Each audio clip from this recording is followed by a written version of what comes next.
नमस्कार मराठी मंडळीच्या एका नवीन व्हायरल व्हिडिओमध्ये तुमच्या सगळ्यांचं पुन्हा एकदा स्वागत आहे। व्हिडिओ बघण्या अगोदर त्याची पार्श्वभूमी तुम्हाला अगदी थोडक्यात सांगतो आणि त्यानंतर आपण पूर्ण हा व्हिडिओ बघणार आहोत।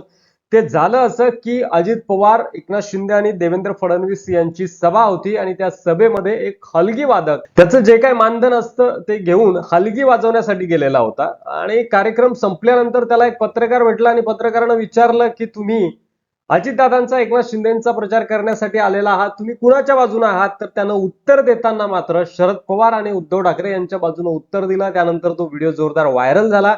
तो व्हायरल झालेला व्हिडिओ ओमराजे निंबाळकर यांनी आपल्या सभेमध्ये दाखवला आणि व्हिडिओ दाखवत असतानाच तो हलगीवादक जो होता तो पब्लिक मध्येच बसलेला होता। त्यानंतर तो पब्लिक मधून उठला आणि मंचावर आला। नेमका संपूर्ण प्रकार काय घडलाय आणि कसा हा मजेशीर व्हिडिओ ठरलाय, तो व्हायरल व्हिडिओ नेमका काय होता, पत्रकारांनी कोणते प्रश्न विचारले होते, त्या हलगीवादकांना काय उत्तर दिलं, ते सगळे या व्हिडिओमध्ये बघणार आहोत। हा व्हिडिओ तुम्हाला दाखवणार आहे। साहेब, परवा त्यांची रॅली झाली आणि त्या रॅलीत एक माणूस गेलं, त्यांचाच गमजा घातलाय, त्यांचीच टोपी घातली आहे, त्यांच्याच प्रचारासाठी गेलं। तिथे एका पत्रकाराने याला विचारलं की काय वातावरण, ती काय म्हणते ऐका जरा, शांतते। शरद पवारचा त्यावेळेस खासदार कोण व्हायला वाटतं तुम्हाला? ह्याच खासदार शहर ओमराजे थांबा थांबा,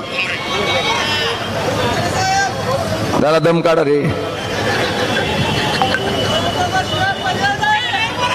उस्मानाबादला आहे, धाराशिवला आहे मी आता सध्या। राष्ट्रवादी पक्ष कोणाचा? शरद पवारचा। कोणाचा आहे? खंदानी पक्ष शरद पवारचा। तुमचं गाव कोणतं आहे म्हणले? टाकळी कनगर टाकळी। त्यावेळेस खासदार कोण व्हायला वाटतं तुम्हाला? ह्याच खासदार शहर ओमराजे होणार। कोण होणार? ओमराजे। किती मतांनी? किती कमीत कमी 2च्या पुढून येईल साहेब फक्त। आता तुम्ही आलाय कोणाच्या प्रचाराला? राष्ट्रवादीच्या। राष्ट्रवादी? ही अजित पवार गटाची राष्ट्रवादी। मग तुम्ही म्हणताय की ओमराजे येणार, पण आलाय तुम्ही या पक्षात, म्हणजे इकडच्या प्रचाराला? अहो कसं झालंय साहेब, तुम्हाला माहित आहे का, शरद पवारची राष्ट्रवादी आहे का, ही खंदारी राष्ट्रवादी आहे शरद पवाराची, आणि अजितदादाची राष्ट्रवादी आहे का, ही डुप्लिकेट राष्ट्रवादी आहे। तुम्ही काय म्हणतात सगळे? हा, सगळी चोरलेली आहे राष्ट्रवादी। चोरली असं वाटतं? मग हे बांधबी न्याला ना चोरून त्यांनी साहेब, बांधबी चोरून न्याला का? शिवसेना कोणाची? शिवसेना बाळासाहेब हिंदू सम्राट राजे बाळासाहेब ठाकरे यांचे चिरंजीव उद्धवजी ठाकरे साहेब। आमची आहे का? हा, मग शिंदे सरकार म्हणते की आमची आहे? हे नाही, शिंदे सरकार काय बी म्हणेल। ही ठाकरेची सुद्धा बघा शिवसेना आहे, मग ठाकरे साहेबाची आणि शरद पवारची राष्ट्रवादी आहे।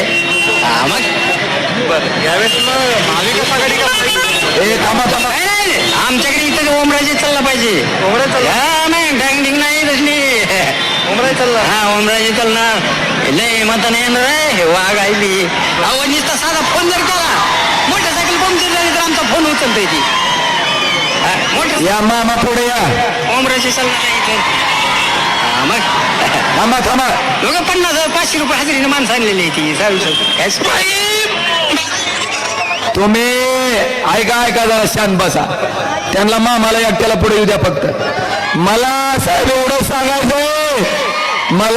सांगायचंय की रोज हलगी वाचून 500 रुपये कमावणारा माणूस, पण साहेब त्यानं सुद्धा सांगितलं की खरी राष्ट्रवादी कुणाची आहे, डुप्लिकेट राष्ट्रवादी कुणाची आहे।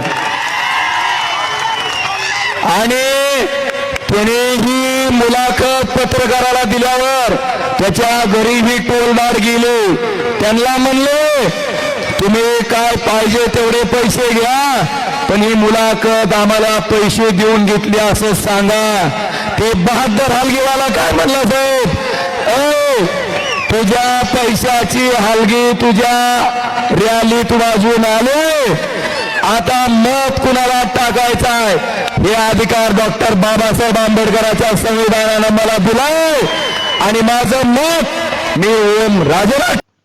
तर असा हा एकंदरीत प्रकार घडला। धाराशिवचे शिवसेनेचे उमेदवार ओमराजे निंबाळकर यांची सभा होती, शरद पवार वगैरे त्या ठिकाणी उपस्थित होते आणि त्या सभेमध्ये ओमराजे निंबाळकर यांनी अजित पवार, एकनाथ शिंदे आणि देवेंद्र फडणवीस यांच्या सभेच्या नंतर जो घडलेला किस्सा आहे त्याचा व्हिडिओ सर्व पब्लिक समोर दाखवला आणि तो व्हिडिओ दाखवत असताना तो जो हलगीवादक होता तो त्याच ठिकाणी उपस्थित होता। पत्रकारानं जेव्हा त्याला विचारलं राष्ट्रवादी कुणाची, शिवसेना कुणाची, तेव्हा राष्ट्रवादी ही फक्त शरद पवारांची आणि शिवसेना फक्त उद्धव ठाकरेंची असं म्हणत असतानाच मी जरी अजित पवार, एकनाथ शिंदे आणि देवेंद्र फडणवीस यांच्या सभेला हलगी वाजवण्यासाठी आलेलो असलो तरी तो माझ्या पोटाचा प्रश्न आहे म्हणून मी आलो. मात्र मतदान करताना मी ओमराजे निंबाळकर यांनाच मतदान करणार आहे, उद्धव ठाकरेंच्या शिवसेनेलाच मतदान करणार आहे, मी ठाकरेंच्याच बाजूने आहे असं त्यांना ठणकावून सांगितलं. हा व्हिडिओ तुम्हाला कसा वाटला कमेंट बॉक्समध्ये लिहायला विसरू नका आणि असेच संबंधित अपडेट पाहत राहण्यासाठी आपल्या मराठी मंडळीवर नवीन असाल तर सबस्क्राईब करा. तुमचं मत कमेंट करायला देखील विसरू नका. धन्यवाद.